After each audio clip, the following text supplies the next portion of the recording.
なんかこうとりあえずこの試合はねばらつきのあるコンディションを整えて次のプレー実際が本番だからまあいい感じの調整しようみたいな、なんとなく考えてて。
mobile phone, please try not to disturb the other passengers. Our onboard shop is now open. We have all sorts of local souvenirs and sweets from Shikoku and future areas. Soft drinks, alcoholic drinks, snacks, and our original merchandise are also available.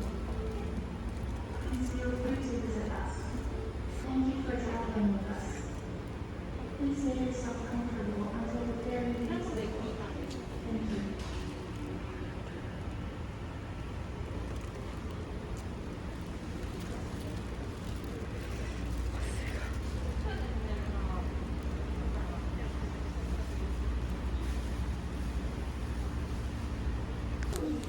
ご案内をいたします。この放送終了後、一部の明かりを残しまして、夜間照明に切り替えさせていただきます。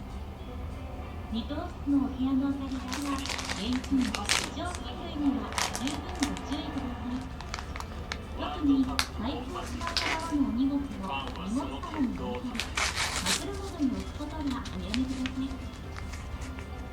また、携帯電話は電源をお切りになるか、マナーモードに切り替えられ、ご使用の際は周りのお客様へご配慮の上、ご使用いただきますようお願いいたします。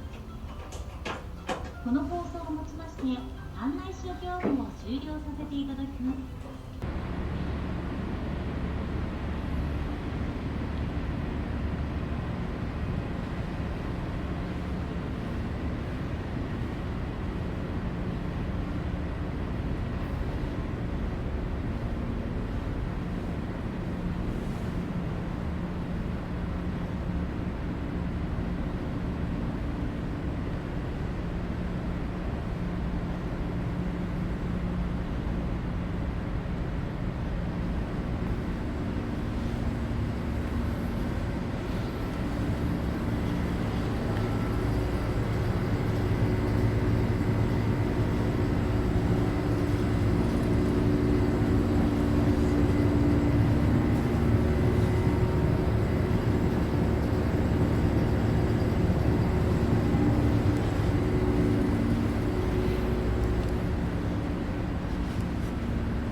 平均11人です。大糸線の中で JR 西日本が運行する区間の利用者は政治家が地元の発展を狙って鉄道網の構築に苦心した時代もありました。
ご乗車ありがとうございました。終点道後線駅前にまもなく到着をいたします。車内にお忘れ物ございませんよう。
新種ってあるじゃないですか。状況に株を任されてるわけね。